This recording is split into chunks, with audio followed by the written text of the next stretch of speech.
One night, when Osman was resting at Edebali's house for the shelter of hospitality, could never be denied even to the suitor whose addresses were rejected. The young prince, after long and melancholy musing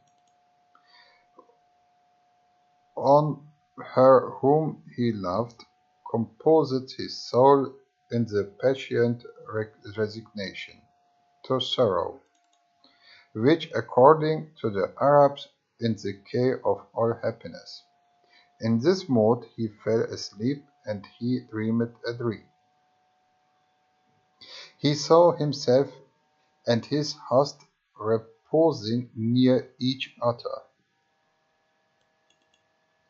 From the bosom of Edebali rose a full moon, emblem of the beauteous Melek-Hatun, and inclining toward the bosom of Osman, it sank upon it, and was lost to sight. Thence sprang forth a goodly tree, which grew in beauty and in strength ever greater and greater. Still did the embracing verdure of its boughs and branches cast an ampler shade, until they copied the extreme horizon of the three parts of the world. Under the three stood four mountains, which he knew to be Caucasus, Atlas, Taurus, and Haemus. These mountains were the four columns that seemed to support the dome of the foliage of the sacred tree, with which the earth was now pavilioned. From the root of the tree gushed forth four rivers, the Tigris and Euphrates, the Danube and the Nile. Tall ships and barks innumerable were on the waters. The fields were heavy with harvest. The mountain sides were clothed with forests. Thence in exulting and fertilizing abundance sprang mountains and rivulets that gurgled through thickets of the cypress, and the rose in the valleys glittered stately cities, with domes and cupolas, with pyramids and obelisks, with minarets and towers. The crescents shone on their summits. From their allegories sound the muezzin's call to prayer. The sound was mingled with the sweet voices of 1,000 nightingales, and with the prattling of countless parrots of every hue. Every kind of singing bird was there. The winged multitude warbled and flitted round beneath the fresh living roof of the interlacing branches of the all-overreaching tree, and every leaf of that tree was in shape like unto a scimitar. Suddenly there arose a mighty wind, and turned the points of the sword leaves toward the various cities of the world. but especially towards Constantinople. That city, placed at the junction of two seas and two continents, seemed like a diamond set between two sapphires and two emeralds. Two from the most precious stone in a ring of universal empire. Osman thought that he was in the act of placing that visioned ring on his finger when he awoke. Osman related his dream to his host, and the vision seemed to Edebali so clearly to presage honor and power of glory to the posterity of Osman and Melek Hatun,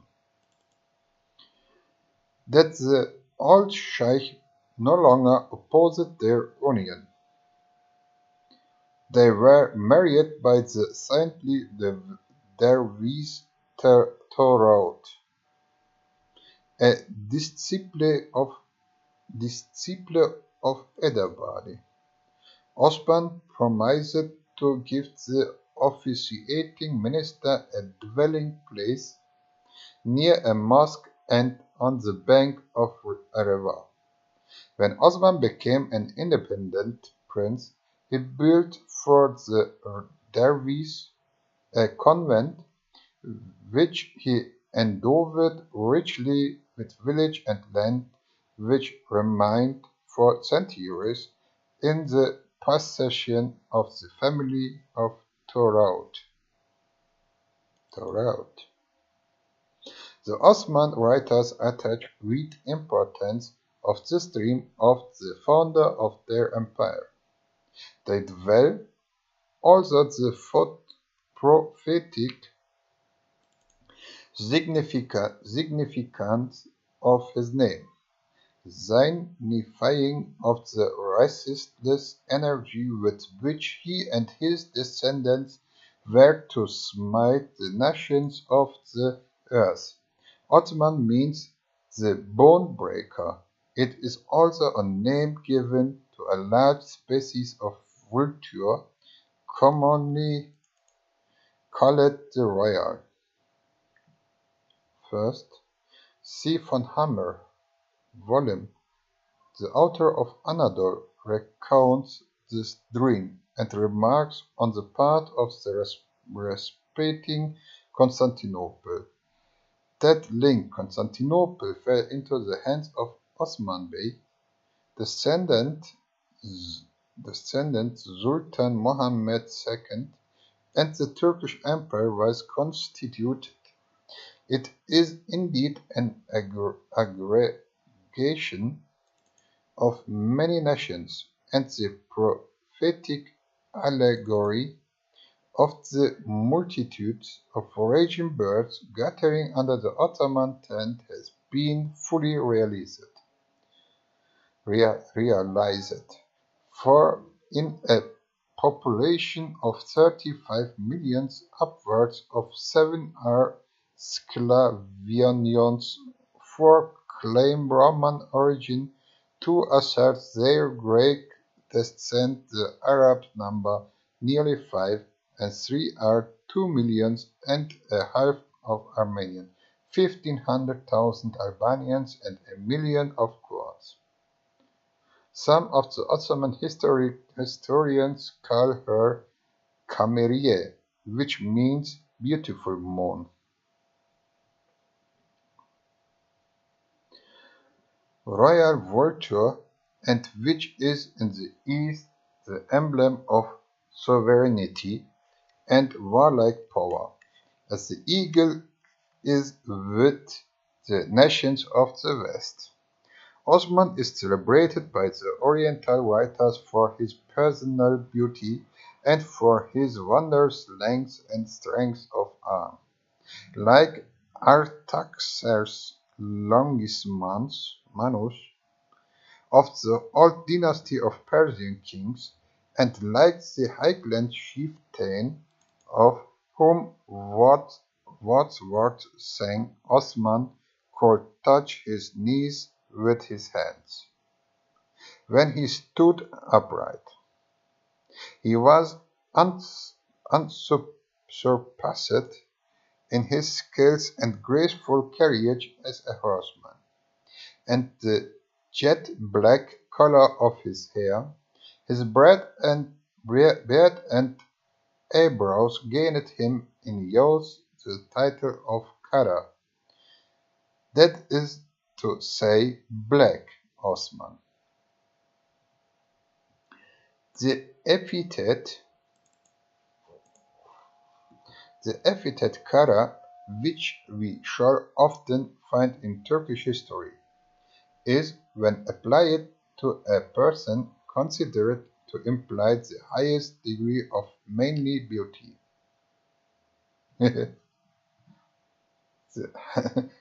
Implied the highest degree of manly beauty.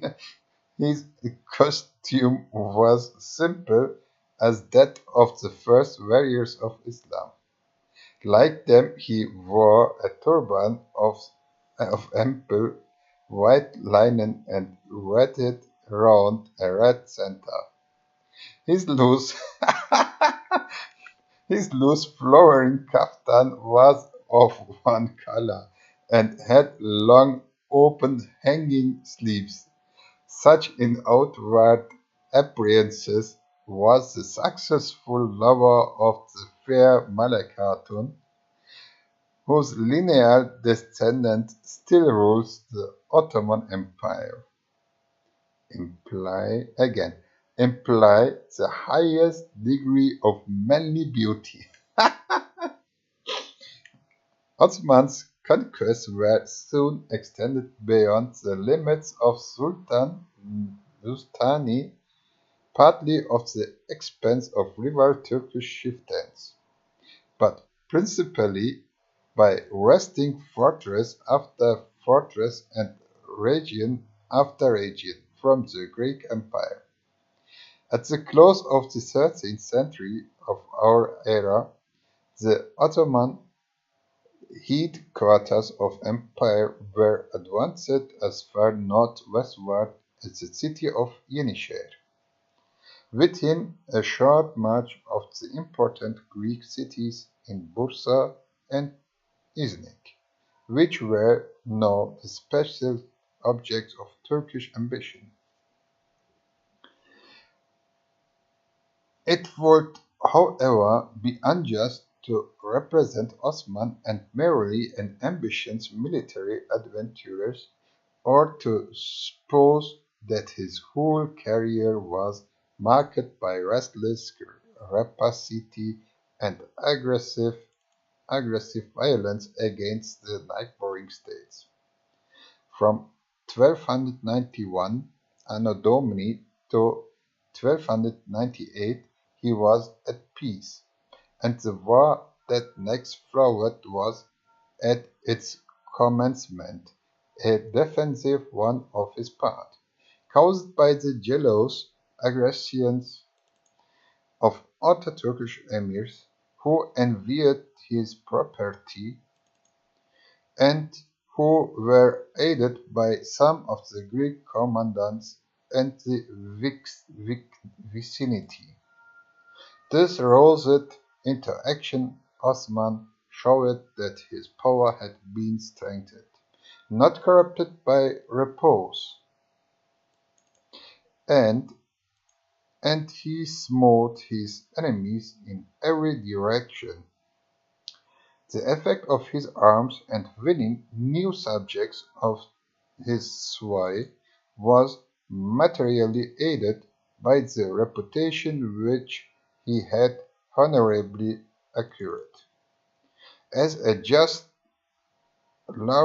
lawgiver and judge in whose dominions Greek. Kara Jahisar, the Black Castle, Kara Deniz, the Black Sea, Kara Mustafa, Black Mustafa, Kara Dağ, Black Mountain, Kara Black and Turk, Christian and Mahometan enjoyed equal protection for property and person. It was about this time, Anno Domini 1299, that he coined money with his own effigy, and caused the public prayers to be said in his name. This among the Oriental nations are regarded to distinctive marks of royalty. The last prince of the family of Aladdin, to which that of Osman had been indebted for the first foundation in Asia Minor, was now dead. There was no other among the various emirs of that country who could compete with Osman for the headship of the whole Turkish population and dominion over the whole peninsula save only the Emir of Karamania.